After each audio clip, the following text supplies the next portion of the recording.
Baik, Assalamualaikum warahmatullahi wabarakatuh. Selamat siang. Ini adalah video part ke-6. Video ke-6 yaitu membuat program untuk menentukan dari sisi-sisi dari A, B, C ya. Yang dimana misalnya kita memasukkan misalkan sisi A, B, C itu 3 4 5. Maka program akan mencetak bahwa itu adalah Pitagoras. Ini jelek ya. Oke.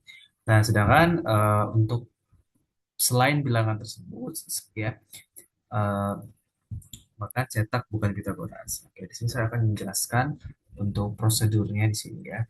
Pertama untuk header library kita menggunakan ke iOS seperti kita sudah tahu ya fungsinya untuk apa. Nah, untuk kali ini saya menggunakan CMAT CMAT ya untuk perhitungan matematika di sini. Kemudian saya deklarasikan A, B, C, yaitu mewakili sisi-sisi ya, sisi depan, sisi samping, sisi miring ya, A, B, C sebagai integer atau tipe data bilangan bulat. Kemudian cout ya cetak masukkan nilai A, kemudian menginput A yang sudah dideklarasikan pada sebelumnya.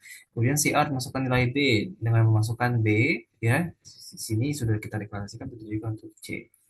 Nah, kemudian kita deklarasikan lagi untuk menghitung kuadrat masing-masing sisi. Misalkan integer A2, dan tipe datanya integer A2 sama dengan A dikali A. Untuk integer B kuadrat ini B kuadrat ya. Bacanya. Ini B kuadrat, bukan B2. Nah, kemudian untuk B kuadrat itu sama dengan B dikali B dengan tipe data integer. Kemudian untuk integer C kuadrat itu sama dengan C dikali C. Nah, lanjut kita mengecek kondisi Pitagorasnya yaitu A kuadrat ditambah B kuadrat sama dengan C kuadrat ya atau jumlah dari sisi kuadrat dari sisi depan ditambah sisi samping menghasilkan hipotenusa. Nah, kita cek semua kemungkinan posisi sisi muring atau hipotenus ya atau bahasa Indonesianya hipotenusa ya. Terserah mau pakai bahasa Inggris atau bisa terserah ya.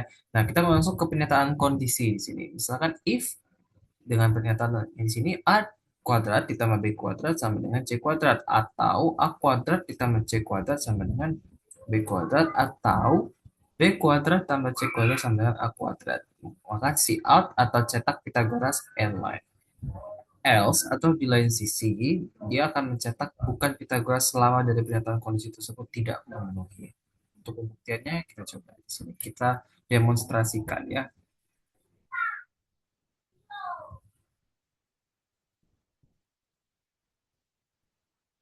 Oke, ini agak sedikit oke.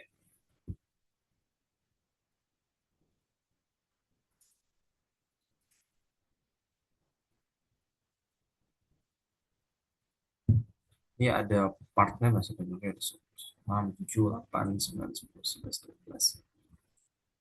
Oke, udah apa itu.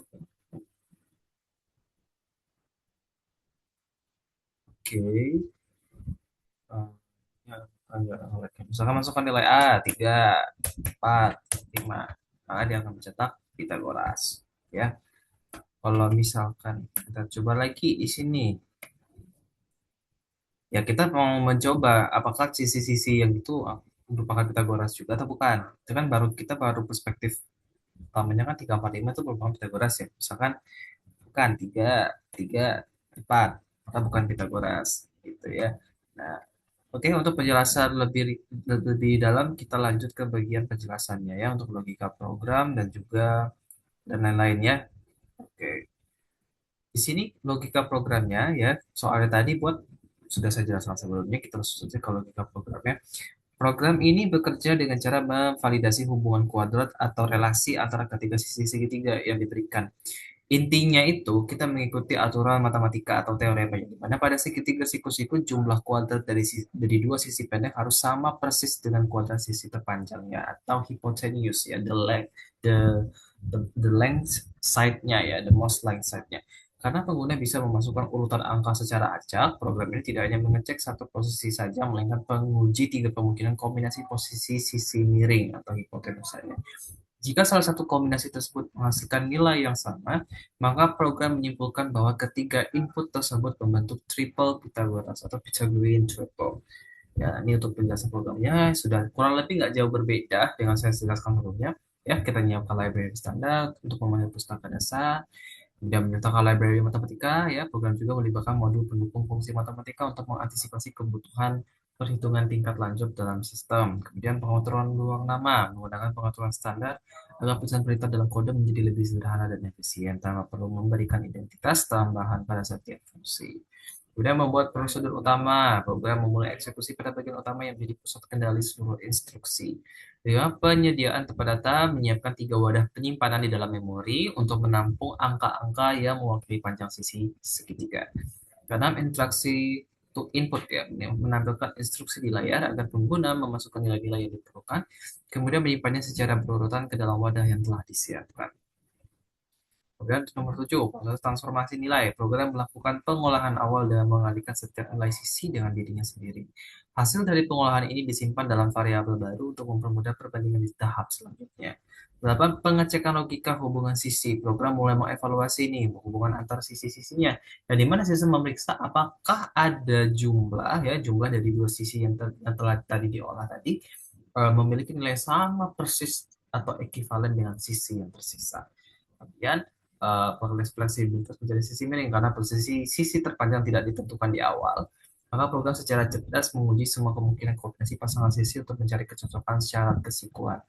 10. Pengambilan keputusan positif jika ditemukan satu kombinasi yang cocok di mana total dua sisi sama dengan sisi lainnya, program akan memberikan penyataan bahwa angka tersebut membentuk segitiga yang valid.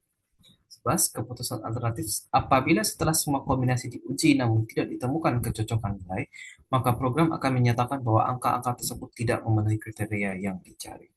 12. Penyelesaian tugas. Program menutup seluruh proses dan memberikan sinyal kepada sistem operasi bahwa pekerjaan telah selesai dengan benar. Itu tadi untuk penjelasan program.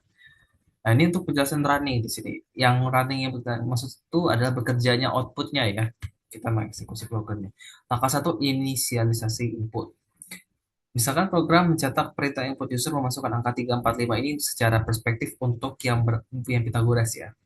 Nah, maka RAM menyimpan A sama dengan 3, B sama dengan 4, C sama dengan 5. Maka dua, proses kalkulasi kuadrat. Komputer menghitung A dikali A sama dengan, yaitu 3 dikali 3. Variabel A kuadrat bernilai 9. Kedua, komputer menghitung B dikali B sama dengan 4 dikali 4, variabel B kuadrat bernilai 16. Komputer menghitung C dikali C, yaitu 5 kali 5, variabel C kuadrat bernilai 25. Maka memori RAM-nya A kuadrat sama dengan 9, B kuadrat sama dengan 16, C kuadrat sama dengan 25. Langkah ketiga, evaluasi logika atau if. Program mencatat tiga kondisi karena posisi sisi miring belum tentu di C. A kuadrat ditambah B kuadrat sama dengan C kuadrat. Ya, yang dimana 9 tambah 16 sama dengan 25. Itu true ya, benar. Kemudian A kuadrat tambah C kuadrat sama dengan B kuadrat yang dimana di 9 tambah 25 sama dengan 16. Itu false.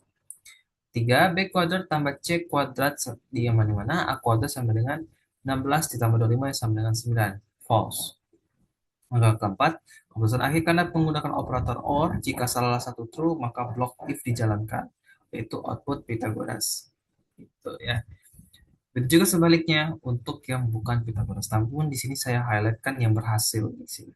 Kemudian untuk pseudocode ya, ini kita buka cek Pythagoras, deklarasi, ABC tipe data integer, kode B kode C kode integer, deskripsi bikin, byte masukkan nilai A, read A, byte masukkan nilai B, read B.